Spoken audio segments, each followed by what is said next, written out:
இன்றே டவுன்லோட் செய்து உங்கள் ஃபேவரட் ஷோக்களை என்ஜாய் பண்ணுங்க. அம்மா, என்னை மன்னிச்சிருங்கம்மா. நான் தெரியாம தப்பு பண்ணிட்டேன். நான் இருந்த கோவத்துல உங்க மேல பழி போட்டு கேஸ் கொடுத்துட்டேன். என்னை மன்னிச்சிருங்கம்மா. ஏய், யாரு நீ? எதுக்கு ஏன் கால்ல விடுற? முதல்ல வெளிய போ.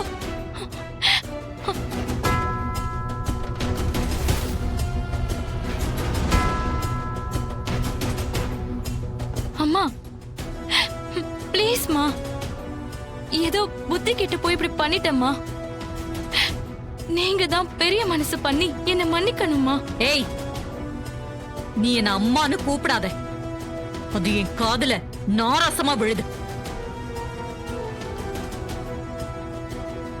நீதான் என் மகளே இல்ல, செத்து போயிட்டேன்னு சொல்லிட்டேல்ல, அப்புறம் என்ன உறவு முறை கொண்டாடிக்கிட்டு வர? ஏமா இப்படி எல்லாம் பேசுறீங்க? என் தப்ப உணர்ந்து மன்னிப்பு கேட்க வேண்டாம், இப்படிதான் விரட்டுவீங்களா? கல்யாண மண்டபத்தோட எல்லா உறவும் முறிஞ்சிருச்சு. உன்னை பார்த்தாலே எனக்கு கொல்லணுங்கிற கோவம் தான் வருது. என் முன்னால நிக்காத, வெளிய போ. அம்மா, நீங்க என்ன கொன்னா கூட பரவாயில்லமா, அதுக்கு முன்னாடி என்ன மன்னிச்சுட்டேன்னு ஒரு வார்த்தை சொல்லுங்கம்மா. ஏய், என் பொறுமைய சோதிக்காத, முதல்ல போ இங்கேந்து. ஈஸ்வரி, ஏன் ஆத்திரப்படுற? கொஞ்சம் நிதானமாயிரு. இவளை பார்த்தாலே என் பொறுமை நிதானம் எல்லாமே போயிடுதுங்க. நான் கொலகாரியா மாறதுக்குள்ள இவளை வெளியே போக சொல்லுங்க. அம்மா, என்ன மன்னிச்சுட்டேன்னு ஒரே ஒரு வார்த்தை சொல்லுங்கம்மா. நான் உடனே இங்க இருந்து போயிடுறேன். போன்னு சொல்றேன்ல, வெளியே போ. அம்மா ப்ளீஸ்மா.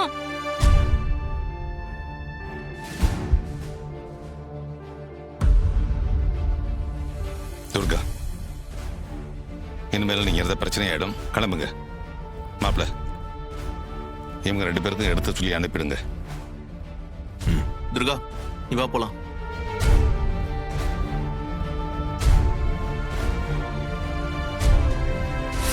நம்ம வீட்ல எனக்கு எதிரா யாரு மாப்பிள்ள இருக்க போறாங்க? இருக்காங்க. இதை இவ்வளவு நாள் உங்ககிட்ட சொல்ல வேண்டாம் தான் நினைச்சேன். எப்போ உங்க மேல வீண் பழி வந்துருச்சோ, இதுக்கு மேல என்னால சொல்லாம இருக்க முடியாது. சொல்லுங்க மாப்பிள்ள, எனக்கு எதிரா யார் இருக்கா? உங்க தங்கச்சி தான்.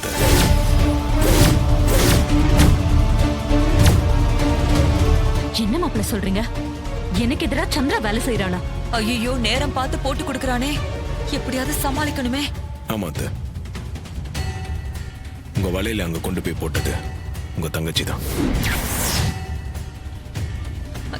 இல்லக்கா, இவன் போய் சொல்றான். உன் வலையில நான் அங்க போடல, அதுக்கும் எனக்கு எந்த சம்பந்தமும் இல்ல. இவ வேணும்னே என் மேல பழி போடுறான்.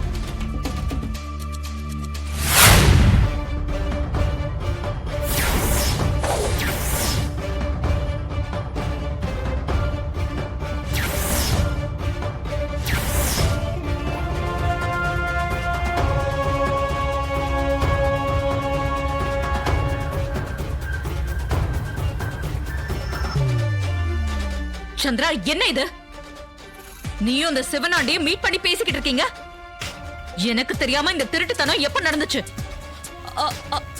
அக்கா, அது வந்து சின்னத்த, ஏன் தடுமாறுறீங்க? எப்பயும் ஏதாவது ஒண்ணு பேசிட்டே இருப்பீங்களே, பெரியத்த கேக்குறாங்கல்ல, சொல்லுங்க.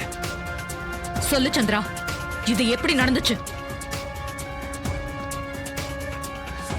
எனக்கு இன்னும் அதிர்ச்சியா தான் இருக்கு. நீ இப்படி நடந்துப்பேன்னு நான் சத்தியமா நினைக்கவே இல்லை. அக்கா, ஒரு நாள் நான் வேலை விஷயமா நடந்து போயிட்டு இருந்தப்ப அந்த ஆள் தான் வழி மறிச்சு நம்ம 2 பேரும் சேர்ந்து வாழலான்னு சொன்னாரு.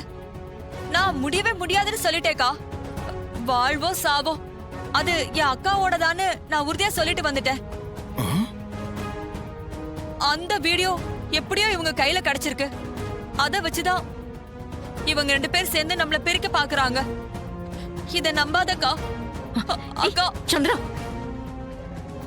நான் சொல்றதாக்கா உண்மை, நம்புக்கா. ப்ளீஸ்க்கா, எழுந்துரு. நம்புக்கா. சரி சரி, எழுந்துரு. நான் பண்ணி கல்யாணம் பண்ணிக்கிட்டது தப்பா? அப்பாவும் அம்மாவை விரும்பி தானே கல்யாணம் பண்ணிக்கிட்டாரு. அவங்க பண்ணது சரி, நான் பண்ணது மட்டும் எப்படிக்கா தப்பாகும்? துர்கா, அவங்க கல்யாணத்தையும் உன் கல்யாணத்தையும் கம்பேர் பண்ணாத. அவங்க கல்யாணம் பண்ணிக்கிட்ட சந்தர்ப்ப சூழ்நிலை வேற, நீ கல்யாணம் பண்ணிக்கிட்ட சுச்சுவேஷன் வேற. நவீன் போய் சொல்லி நம்ம வீட்ல வேலைக்கு சேர்ந்தத அவங்களால தாங்கிக்க முடியல. அவங்களுக்கு தான் போய் சொன்னா பிடிக்காதுன்னு தெரியும்ல. அந்த கோவம் தான் இன்னும் அவர் மேல அம்மாக்கு இருக்கு. அது ஓவர் நைட்ல குறைஞ்சிரும்னு நம்ம எதிர்பார்க்க முடியாது. அவங்க சமாதானம் ஆகுற வரைக்கும் கொஞ்சம் பொறுமையா இருக்கணும். அக்கா, நானும் பழையபடி இருக்கணும்னு தான் நினைக்கிறேன். எனக்கும் நம்ம வீட்ல சேர்ந்து வாழணும்னு தான் ஆசை. அது மட்டும் நடந்துட்டா போதும்க்கா, நான் ரொம்ப சந்தோஷப்படுவேன். கவலைப்படாதடா கண்ணு. நீ நினைச்ச மாதிரி உங்க அம்மா, அப்பா, அக்கா, தங்கச்சிங்க இவங்க எல்லாரோடையும் சேர்ந்து சந்தோஷமா வாழத்தான் போற. அதை என் பேர ராஜா நிறைவேற்றி வைக்கத்தான் போறான். உங்க பேர் என்ன?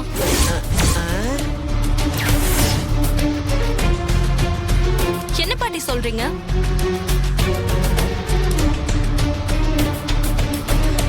அது என் பேத்தி ரேவதிய கல்யாணம் பண்ணிருக்கான்ல, அந்த உரிமையில அவனை என் பேரன்னு சொன்னேன், அவ்வளவுதான். ஓ, அப்படி சொன்னீங்களா? ஆ.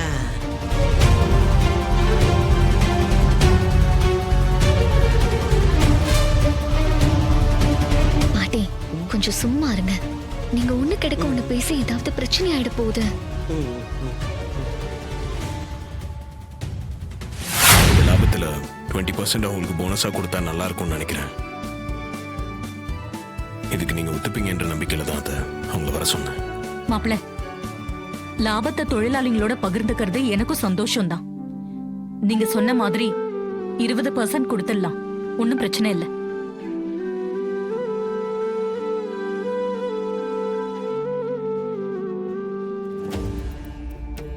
அக்கா, உன்கிட்ட கொஞ்சம் தனியா பேசணும், வரியா? என்ன விஷயம்?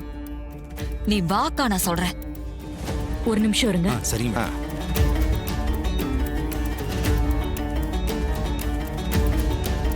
என்ன மாமா, அத்தைய சின்ன அத்தை தனியா கூட்டிட்டு போறாங்க, என்ன மேட்ரு? இப்ப என்ன நல்லது சொல்லாவா கூட்டு போவா?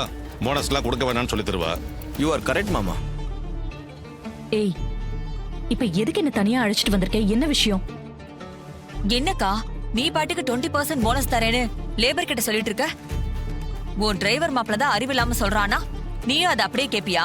கொஞ்சம் கூட யோசிக்க மாட்டியா? லாபத்துல தானே 20% கொடுக்க போறோம், அதுல என்ன பிரச்சனை உனக்கு? அக்கா, 20%னா எவ்வளவு கொடுக்க வேண்டியிருக்கும்னு தெரியுமா? அதையும் நீயே சொல்லு. அக்கா, கிட்டத்தட்ட 5 கோடி ரூபாய் கொடுக்க வேண்டியிருக்கும். கோடி கணக்குல லேபர்ஸ்க்கு போனஸ் கொடுக்கணுமா என்ன? அதெல்லாம் முடியாதுன்னு சொல்லிடுக்கா. ஏய், லேபர்ஸால தான் நமக்கு 4 மடங்கு லாபம் கிடைச்சிருக்கு. அதுல கொஞ்சத்தை ஷேர் பண்ணிக்கிறதுல என்ன தப்பு?